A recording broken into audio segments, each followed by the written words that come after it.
नमस्कार, सत श्री अकाल, आदाब। मेरा नाम मनदीप पुनिया है और आप सुन रहे हैं पंजाबी रेडियो यूएसए। मैं एक बार फिर हाजिर हूँ नए बुलेटिन के साथ और शुरुआत करते हैं आज की मुख्य खबरों से।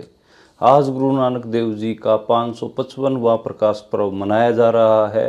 विश्व भर में इसको मनाया जा रहा है और ननकाना साहिब और श्री हरिमंदिर साहिब में 1 लाख के आसपास दीवे जलाए गए हैं, फूलों की सजावट की गई है और आतिशबाजी भी हो रही है। अमेरिका के नवनिर्वाचित राष्ट्रपति डोनाल्ड ट्रंप ने अपनी कैबिनेट में स्वास्थ्य मंत्री के तौर पर रॉबर्ट एफ कैनेडी जूनियर को नामित किया है, जिसके बाद अमेरिका में वैक्सीन कंपनियों के शेयरों में गिरावट देखेगी। इसके अलावा पूरी दुनिया भर में स्वास्थ्य संबंधी सेवाओं से जुड़े हुए लोगों ने इस फैसले का क्रिटिसिज्म भी किया। गुरुवार को उत्तर पूर्वी लेबनान पर एक इजरायली हमले में 15 बचाव कर्मियों की मौत हुई है। यह अब तक का लेबनान पर सबसे घातक हमला था, जिसमें लेबनानी इमरजेंसी वर्कर्स की मौत हुई है। श्रीलंका में चल रहे संसदीय चुनाव में लेफ्ट पार्टी गठबंधन ने 2/3 बहुमत के साथ 159 सीटें हासिल की हैं। आपको बता दें कि वहां के राष्ट्रपति अनुरा कुमारा दिसानायके के नेतृत्व में नेशनल पीपल्स पावर नाम के गठबंधन ने यह जीत हासिल की है। दिल्ली में प्रदूषण के गंभीर स्तर तक पहुंचने के कारण वहां पर अब ऑफिस की टाइमिंग्स में भी बदलाव कर दिया गया है। आपको बता दें कि इससे पहले प्राइमरी स्कूल्स को ऑनलाइन शिफ्ट कर दिया गया था। इसके अलावा लुधियाना में भी AQI 400 पार हो गया है। चंडीगढ़, अमृतसर और रोपड़ में वायु प्रदूषण का इमरजेंसी अलर्ट जारी किया है और उसको रेड अलर्ट कहा जा रहा है। पंजाब में हो रहे बाई इलेक्शंस को लेकर इलेक्शन कमीशन ऑफ इंडिया ने यह फैसला लिया है कि वहां पर सभी के सभी मतदान केंद्रों के ऊपर लाइव वेबकास्टिंग होगी। इसके अलावा सभी मतदान केंद्रों की सुरक्षा बढ़ाने की जिम्मेदारी प्रशासन को सौंप दी गई है। लुधियाना में हिंदू नेताओं के ऊपर FIR दर्ज किए जाने के बाद हिंदू संगठनों के लोग DCP अग्रवाल से मिले। DCP अग्रवाल ने कहा है कि वे किसी भी तरह की हेट स्पीच के खिलाफ जरूर कार्रवाई करेंगे। हालांकि हिंदू नेताओं ने कहा है कि अगर पर्चे रद्द नहीं किए तो वे शहर को बंद करवाएंगे। ये थी आज की प्रमुख खबरें। अब करते हैं इन खबरों का विश्लेषण और शुरुआत करते हैं पहली खबर से। पहली खबर आज श्री गुरु नानक देव जी के 555वें प्रकाश पर्व के बारे में है। आज श्री हरिमंदिर साहिब और ननकाना साहिब में 1 लाख से ज़्यादा दीवे जलाए गए हैं और वहाँ पर फूलों की साजो सज्जा भी की गई है, लड़ियाँ भी लगाई गई हैं। इसके अलावा आतिशबाजी भी लगातार हो रही है और बड़ी धूमधाम से पूरे दुनिया भर में प्रकाश पर्व मनाया जा रहा है। 555वां प्रकाश पर्व श्री गुरु नानक देव जी का आज पूरी दुनिया भर में मनाया जा रहा है। मुझे लगता है कि उनके इस प्रकाश पर्व पर हम सभी को एक मैसेज, एक जो ह्यूमैनिटी की सेवा है, मानवता की सेवा है, उसके लिए प्रण जरूर लेना चाहिए। गुरु नानक देव जी के 555वें प्रकाश पर्व पर मेरी तरफ से भी आप सभी को खूब सारी बधाइयाँ और सारी दुनिया में इंसानियत फैले और गुरु नानक देव जी की जो टीचिंग्स हैं वो फैलें और उनको हम फॉलो करें और इंसान बेहतर इंसान बनने की प्रक्रिया में गुरु नानक देव जी की टीचिंग्स के सहारे आगे बढ़ सकता है। मुझे लगता है कि उनकी टीचिंग्स अगर आप पढ़ लेंगे तो आप में जो इंसानियत है वो सही में एक अलग किस्म के अंदाज में आपके अंदर दिखेगी। अगली खबर की ओर बढ़ते हैं। जो अगली खबर है वो अमेरिका से ही। अमेरिका के नवनिर्वाचित राष्ट्रपति डोनाल्ड ट्रंप, उन्होंने अपने कैबिनेट में स्वास्थ्य मंत्री के तौर पर रॉबर्ट एफ कैनेडी जूनियर को नामित किया है और काफ़ी विवाद हो गया है उनके नामित करने के बाद। आपको रॉबर्ट एफ कैनेडी जूनियर की वो स्टेटमेंट्स याद होंगी जो उन्होंने वैक्सीन के खिलाफ दी थी और उसका असर ये हुआ, जैसे उनको स्वास्थ्य मंत्री के तौर पर नामित किया गया तुरंत वैक्सीन कंपनियों के शेयर गिरने लग गए और तकरीबन 2% तक शेयर गिरे हैं। और जो 3 कंपनियां थी कोविड-19 की जिन्होंने वैक्सीन बनाई थी, उन तीनों कंपनियों के भी शेयर गिरे हैं, जिसमें कोवैक्सीन भी है। और एक हिसाब से जो अमेरिकन पब्लिक हेल्थ एसोसिएशन है, उन्होंने भी रॉबर्ट एफ कैनेडी जूनियर का विरोध किया है और उन्होंने कहा है कि हम इसका विरोध करेंगे। और जो HPA के जो कार्यकारी निदेशक हैं जॉर्जेस सी बिन्यामिन, उन्होंने कहा कि उनका कोई बैकग्राउंड नहीं रहा है स्वास्थ्य क्षेत्र से और उन्होंने तो वैक्सीन के ऊपर भी उन्होंने बहुत नुकसान पहुंचाया है देश के स्वास्थ्य को। तो उन्होंने कहा है कि वो उनका जो प्रशिक्षण है, जो प्रबंधन मैनेजमेंट स्किल्स हैं और जो ट्रेनिंग है और जो मिजाज है, वो सब मेल नहीं खाता है जो हेल्थ मिनिस्ट्री उसके अकॉर्डिंग। तो इसलिए वो उनका विरोध करेंगे। ऐसे ही दुनिया भर में भी अलग अलग एक हिसाब से कहें तो हम इसके ऊपर प्रतिक्रियाएं हैं। कनाडा के भी लोगों ने इसका विरोध किया है दुनिया भर में, और भी मेडिकल साइंस से जुड़े हुए लोगों ने, कैनेडी जो जूनियर हैं उनका विरोध किया है। लोग कह रहे हैं कि मेडिकल लाइन से जुड़े हुए लोग कह रहे हैं, मेडिकल साइंस से, कि वो कॉन्स्पिरेसी थियोरी बनाने वाले लोग इंसान हैं और उनको मेडिकल जो कि काफ़ी हेल्थ जो काफ़ी सेंसिटिव इशू है उसका मंत्री बना दिया गया है। इसलिए उनकी आलोचना पूरी दुनिया भर में हो रही है। अगली खबर की ओर बढ़ें तो अगली खबर लेबनान से आई। उत्तर पूर्वी लेबनान में इजरायली हमलों के कारण 15 लोगों की मौत हुई है और ये 15 लोग लेबनानी इमरजेंसी वर्कर्स थे, कि यानी कि ये वो फोर्स थी जो कि ट्रेंड फोर्स लेबनान की थी और जो इमरजेंसी वर्कर्स के तौर पर काम कर रहे थे, बचाव कर्मी जिनको हम एक्चुअली कहते हैं, कि जहाँ कहीं पे भी कोई आपदा या फिर घटनाक्रम हो रहा था तो वहाँ पर ये बचाने के लिए, लोगों को बचाने के लिए जाने वाले लोग थे। और एक जो इनकी बिल्डिंग थी सिविल डिफेंस एजेंसी की, उस बिल्डिंग पर इजराइल ने हमला किया। उसमें 15 जो बचाव कर्मी हैं उनकी मौत हुई है। और इसका जो लेबनान का स्वास्थ्य मंत्रालय है उसने भी डेटा दिया है और कहा है कि सितंबर में हिजबुल्लाह के साथ संघर्ष बढ़ने के बाद देश में इजरायली हमलों में 192 जो इमरजेंसी वर्कर्स और जो हेल्थ वर्कर्स हैं वो मारे गए हैं। तो एक आंकड़ा पेश किया है, यानी कि हेल्थ वर्कर्स और इमरजेंसी वर्कर्स 192 मारे गए हैं और इजरायली अटैक के कारण मारे गए हैं। और सितंबर के बाद का ये डेटा है, यानी कि अक्टूबर नवंबर 2 महीने के अंदर अंदर ये घटनाक्रम हमें देखने को मिल रहा है कि 192 लोग, ट्रेंड लोग, हेल्थ और इमरजेंसी जो वर्कर्स हैं उनकी मौत लेबनान में हुई है।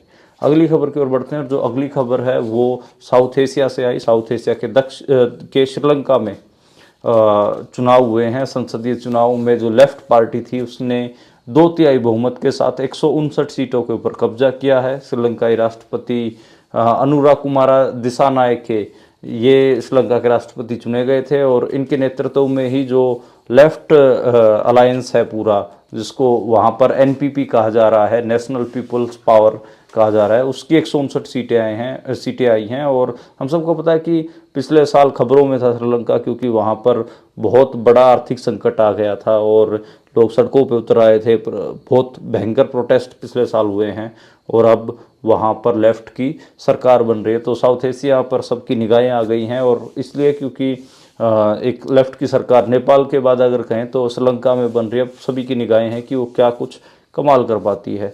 एक साउथ एशियन कंट्री की बात करनी और ज़रूरत है, क्योंकि वो भी श्रीलंका जैसी हालत में अपने आप को पा रहा है, वो है पाकिस्तान। पाकिस्तान को आईएमएफ ने कहा है कि पाकिस्तान अपने बजट पर बहुत कड़े नियंत्रण लगाए। वो ऐसा इसलिए कहा है क्योंकि जो बजटरी एलोकेशंस हैं पाकिस्तान की, उनमें से 60% जो बजटरी एलोकेशंस हैं, बजट की टोटल परसेंट है उसमें से 60% उनका कर्जा चुकाने में जा रही हैं। और उन्होंने कहा है कि ये काफ़ी बड़ा होता है। कुल राजस्व का 60% अगर ब्याज चुकाने में ही जाए, कर्जा नहीं ब्याज चुकाने में जाए, तो फिर आप सीरियस इकोनॉमिक क्राइसिस की तरफ बढ़ रहे होते हैं।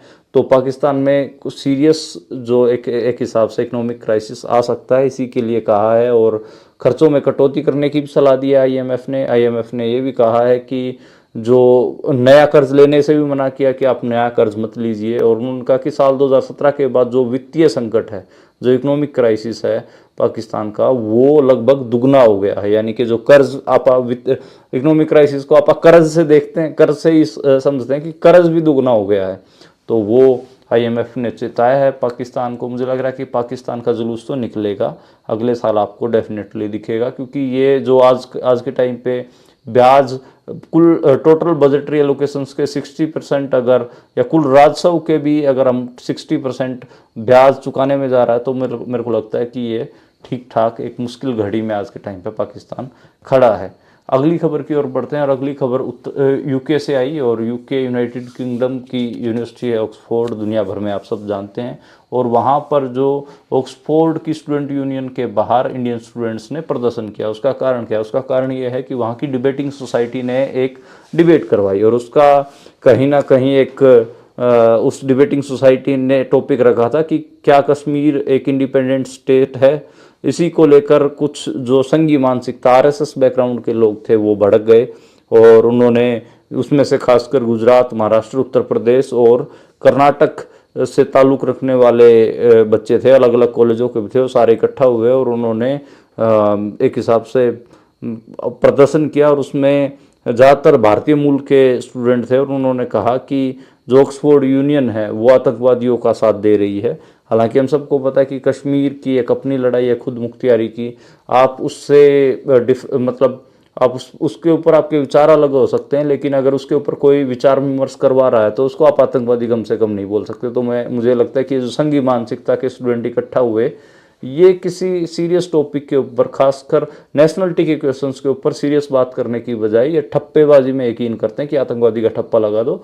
ये मेरे को बहुत गलत लगा। आपको आपके माँ बाप ने पढ़ने के लिए दुनिया की बेहतरीन यूनिवर्सिटी में भेजा है, ऑक्सफोर्ड यूनिवर्सिटी में भेजा है, वहाँ पर आप कम से कम इस किस्म की मार्केबाजी, ठप्पेबाजी से तो बचें और सही इश्यूज़ को जानने की कोशिश करें। दुनिया भर में नेशनलिटीज़ के अलग अलग क्वेश्चंस हैं, उन क्वेश्चंस को समझिए। आपकी अभी उम्र है, उस डिबेट में हिस्सा लीजिए। आप ऐसे ये ठप्पेबाजी और मार्केबाजी से बचें। खैर, अगली खबर की ओर बढ़ते हैं और अगली खबर झारखंड से आई। झारखंड में आज पहले एक खबर ये भी है कि वहाँ पर बिरसा मुंडा की जयंती मनाई गई और इसको लेकर पहले तो आपको ये समझे कि बिरसा मुंडा कौन थे। बिरसा मुंडा बेसिकली आदिवासियों के भगवान आप कह सकते हैं। 1875 में उनका जन्म हुआ और जो भारत की जो आज़ादी की लड़ाई है उसमें आदिवासियों के एक बड़े नेता के तौर पर बिरसा मुंडा को याद किया जाता है। उन्होंने जंगलों के अंदर एक हिसाब से क्रांतिकारी कदम उठाए और अंग्रेज़ों को जंगलों के ऊपर कब्जा नहीं करने दिया और लंबी लड़ाइयाँ उन्होंने लड़ी।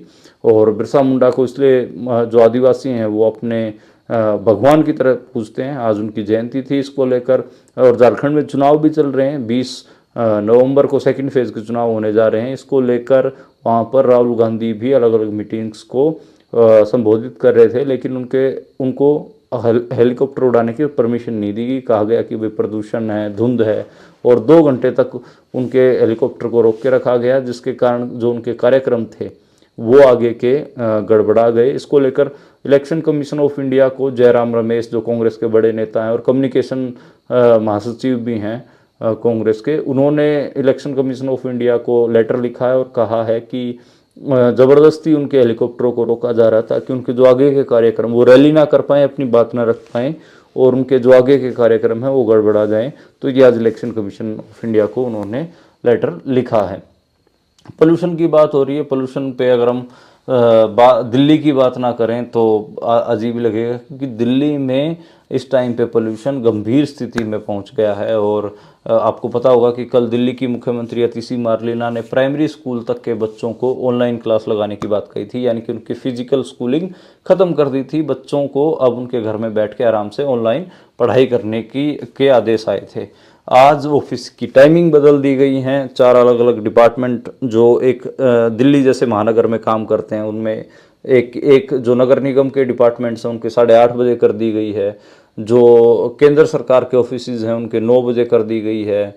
और जो दिल्ली सरकार के ऑफिसेज हैं उनके 10 बजे तक 10 बजे से कर दी गई है। और जो एक हिसाब से ये जो बदलाव हैं तीनों डिपार्टमेंट्स में ये किए गए हैं और अगले ऑर्डर तक ये लागू रहेगा। उसका कारण ये है कि गंभीर स्थिति में जो एक हिसाब से दिल्ली का वायु प्रदूषण पहुंच गया है। और इसके अलावा जो AQI है वो दिल्ली का, वो 450 तो दिखा ही रहा था और कई जगह पे 450 से पार भी था, 459 भी कई जगह देखने को मिला। इसके अलावा जो यमुना नदी है उसका भी बहुत बुरा हाल है और वहाँ पर काला पानी बह रहा है, उस काले पानी के ऊपर सफ़ेद झाग दिख रहा है। इसके अलावा पूरे एनवायरनमेंट में मोटी परत दिख रही है स्मोक की और आंखों में लोगों के वहाँ जलन भी हो रही है और सांस लेने में भी दिक्कतें हो रही हैं। यही हाल पंजाब और हरियाणा के कई शहरों में भी है। लुधियाना की बात करते हैं, लुधियाना में भी AQI 400 पार पहुँच गया। बात करिए चंडीगढ़ की, बात करिए रोपड़ की, बात करिए अमृतसर की, इन 3 शहरों में भी रेड अलर्ट जारी किया गया। धुंध के येलो अलर्ट तो लगभग हर शहर में ही जारी किए गए हैं। पंजाब हरियाणा के 20-22 शहर हैं जिनमें येलो अलर्ट धुंध के जारी करे गए हैं। लेकिन इन शहरों में तो अमृतसर और रोपड़ और चंडीगढ़ में तो रेड अलर्ट जारी किए गए वायु प्रदूषण के, यानी कि हवा जहरीली हवा के। तो और बहुत सारी जगह तो ऐसा था कि 5 मीटर भी विजिबिलिटी नहीं थी। तो येलो अलर्ट भी रहे और रेड अलर्ट भी कई जगह विजिबिलिटी को लेकर भी रहे। तो एक हिसाब से जो हवा का प्रदूषण है उससे तो पंजाब और हरियाणा भी अब उसका नहीं दिख रहा। जो पाकिस्तानी पंजाब है वहाँ पर भी बहुत हालात ख़राब हैं। लाहौर की खबरें भी आप लगातार सुनते ही होंगे कि वहाँ पर भी बहुत बुरी स्थिति में वहाँ की हवा है। और इस रेड अलर्ट के चक्कर में 5 फ्लाइटें भी प्रभावित हुई हैं, उनको कैंसिल कर दिया गया है और कईयों को डाइवर्ट भी किया गया है। तो ये भी है। अगली खबर की ओर बढ़ते हैं और अगली खबर पंजाब के बाई इलेक्शंस के बारे में है। पंजाब में बाई इलेक्शन 20 नवंबर को होने जा रहे हैं, यानी कि अब सिर्फ और सिर्फ 5 दिन बचे हैं। और इसको लेकर इलेक्शन कमीशन ऑफ इंडिया ने एक जानकारी साझा करते हुए कहा है कि वो 4 विधानसभा सीटों के ऊपर जितने भी मतदान केंद्र हैं, जितने भी वोटिंग स्टेशंस हैं, सब के ऊपर लाइव वेबकास्टिंग करवाएगी। यानी कि जो भी वोट डल रहे होंगे उनकी लाइव अपडेट जाती रहेंगी। यानी कि जो डेटाज आएंगे 4 दिन चारों विधानसभा सीटों से उस दिन वो एकदम लाइव आपको देखने को मिलेंगे। और निर्वाचन आयोग, जो इलेक्शन कमीशन ऑफ इंडिया है, उन्होंने जो पोलिंग स्टेशंस हैं उनकी चौकसी बढ़ाने की भी एक हिसाब से जिम्मेदारी प्रशासन को दे दी है और 100% लाइव वेबकास्टिंग होगी। इसके अलावा पैसा बांटने को लेकर भी अब चुस्ती दिखाएगा इलेक्शन कमीशन ऑफ इंडिया और उन्होंने ड्यूटियां लगा दी है। और जो 48 घंटे पहले जो मतदान से, यानी कि वोटिंग से 48 घंटे पहले चुनाव प्रचार रोक दिया जाएगा। शराब की दुकानें भी बंद रहेंगी। पैसा और शराब बांटने को लेकर कड़ी चौकसी की बात कही जा रही है। तो अब तो खैर जब 20 को ही पता चलेगा और 23 को पता चलेगा, 23 को रिजल्ट आ रहे हैं कि किसने शराब बांटी, किसने पैसे बांटे। इलेक्शन कमीशन ऑफ इंडिया कितना ही दावे करता रहे, लेकिन भारतीय चुनावों में तो ये सब होता ही है। पंजाब की एक हॉट सीट है गिद्धड़बाह, वहाँ पे एक इंटरेस्टिंग घटनाक्रम चल रहा है। सभी की निगाह उस सीट पे इसलिए है क्योंकि डिम्पी ढिल्लों, जो कि अकाली दल से छोड़कर आम आदमी पार्टी में शामिल हुए हैं, लोग कह रहे हैं कि अगर डिम्पी ढिल्लों को सिर्फ 10,000 वोट भी अकाली दल की मिल गई तो आम आदमी पार्टी गिद्धड़बाह का चुनाव जीत सकती है। लेकिन आज गिद्धड़बाह में अकाली दल की तरफ से कुछ पोस्टर दिखे जिसमें उनको अकाली दल का गद्दार कहा गया था। यानी कि अकाली दल के वर्कर्स को डिम्पी ढिल्लों को वोट ना डालने के संदेश हल्के में दिए जा रहे हैं। लेकिन बहुत सारे अकाली वर्कर्स डिम्पी ढिल्लों के साथ भी दिख रहे हैं। लोग कह रहे हैं कि सुखबीर बादल मनप्रीत बादल को वोटें डलवाना चाहते हैं, इसलिए उन्होंने ये पोस्टरबाजी करवाई है गिद्धड़बाह में। तो इस पर सच्चाई कितनी है? हालांकि सुखबीर बादल का कोई ऑफिशियल बयान तो आया नहीं है। वैसे भी उनको अभी श्री अकाल तख्त साहिब से तनख्वाह घोषित कर रखा है। तो अगर कोई संदेश, कोई मैसेज आएगा तो उसको कितना सिख कौम कितना सीरियस लेती है, वो भी एक देखने वाली बात है। अगली खबर की ओर बढ़ते हैं और अगली खबर लुधियाना से आई। लुधियाना के बारे में कल मैंने आपको एक खबर दी थी कि 4 अलग अलग हिंदू संगठनों के नेताओं के खिलाफ पुलिस ने हेट स्पीच करने की FIR दर्ज की थी। आज इसको लेकर हिंदू संगठनों के लोग DCP अग्रवाल से मिले और उनकी जो बातचीत हुई उसमें हिंदू नेता कुछ कह रहे हैं, पुलिस कुछ कह रही है। हालांकि DCP अग्रवाल ने कहा, स्पष्ट तौर पे कहा है कि कोई भी धर्म का आदमी हो, अगर वो हेट स्पीच करेगा तो उसके खिलाफ कार्रवाई की जाएगी। लेकिन हिंदू संगठनों के लोग उस मीटिंग के बाद बाहर निकल कर कह रहे थे कि अगर पर्चे रद्द नहीं किए गए तो वो शहर को जाम करेंगे और शहर को बंद करवाएंगे, बेसिकली उन्होंने कहा। इसके अलावा बहुत सारे आरोप प्रत्यारोप भी चले। लेकिन जो ये सोशल मीडिया वाले हिंदू नेता पैदा हो गए हैं, इनके जो ये हेट स्पीच करते हैं, मुझे लगता है कि इनके ऊपर ठोस कार्रवाइयाँ तो होनी ही चाहिए। आप इनके पेज खोल के देखिए, ये कितनी बकवास मारते हैं। वैसे तो सारे जोकर ही हैं, पर बहुत बुरा लगता है कि इस मुल्क में जो कि सेकुलर होने का दावा कर रहा है, उसमें जो मेजॉरिटी है, जो बहुसंख्यक समाज है, जिनकी गिनती ज़्यादा है, वो अल्पसंख्यक समुदाय यानी कि कम गिनती के धर्मों के खिलाफ लगातार हेट स्पीच करते हैं, चाहे मुसलमान हो, सिख हों, क्रिश्चियन हों और बौद्ध हों। इनके खिलाफ जो हिंदू समाज के लोग जो अपने आप को हिंदू नेता बोलते हैं, वो अगर हेट स्पीच करते हैं तो उनके खिलाफ कार्रवाई तो होनी चाहिए और लोगों को भी उनको नेता नहीं मानना चाहिए। वैसे भी बहुसंख्यक यानी कि ज़्यादा गिनती के लोगों की जिम्मेदारी बनती है कि कम गिनती के जो लोग हैं उनके राज्य में या फिर उनके मुल्क में रह रहे हैं, तो उनकी सेफ्टी की, उनकी सिक्योरिटी की, उनके खिलाफ बदजुबानी न करने की एक सेंस ऑफ एक हिसाब से मोरल, उनकी मोरलिटी होती है। तो मेरे हिसाब से मेरे को लगता है कि जो बहुगिनती लोग हैं, जो ज़्यादा गिनती के लोग हैं, मेजॉरिटी ऑफ जो पीपल हैं, उनकी जिम्मेदारी बनती है कि वो माइनॉरिटीज़ को असहज ना करें, उनको गालियाँ ना दें, उनके धर्म को नीचा दिखाने की कोशिश ना करें। तो ये भी एक अपील है मेरी। खैर, आज के लिए इतना ही। कल दोबारा मुलाकात होगी नई खबरों के साथ, नए बुलेटिन के साथ। आप